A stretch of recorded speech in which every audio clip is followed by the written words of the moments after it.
कुछ मुक्तक पढ़ रहा हूँ, उसके बाद एक गज़ल की अनुमति चाहूँगा, सुनिएगा। जैसे तस्वीर कोई सजाती रही, वो मुझे देख कर मुस्कुराती रही। मैं अभी सिर्फ बच्चा था पर मेरी माँ, मैं अभी सिर्फ बच्चा था पर मेरी माँ मुझको ख्वाबों में दूल्हा बनाती रही। शुक्रिया हजरात। मुझको ख्वाबों में दूल्हा बनाती रही।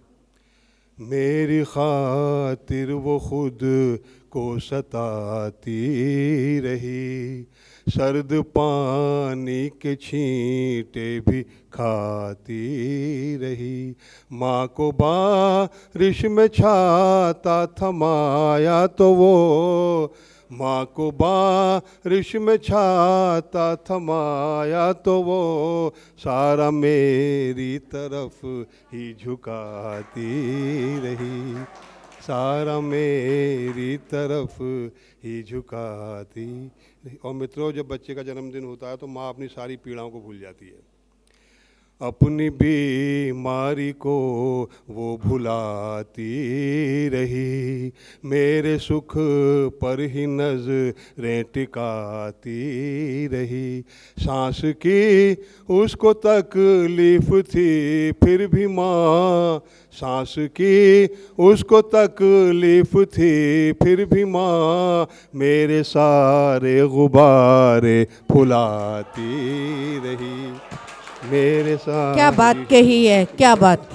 जी शुक्रिया जी, शुक्रिया। अपनी बीमारी को वो भुलाती रही। मेरे सुख पर ही नजरें टिकाती रही। सांस की उसको तकलीफ थी फिर भी माँ, सांस की उसको तकलीफ थी फिर भी माँ मेरे सारे गुब्बारे फुलाती रही। शुक्रिया। और देखिए जी, गज़ल सुनना चाहेंगे अब हम। मुझ पे ममता का सागर लुटाती रही। वो मेरी माँ है अक्सर बताती रही। जाड़े में एक कंबल ही काफ़ी था पर, जाड़े में एक कंबल ही काफ़ी था पर माँ मुझे दूसरा भी उड़ाती रही। सही में हर माँ ऐसी होती है। क्या बारीकी से माँ अपनी बात पर बात मुझे कही है। दूसरा वाह। भी उड़ाती रही। और गज़ल का मतलब देखें,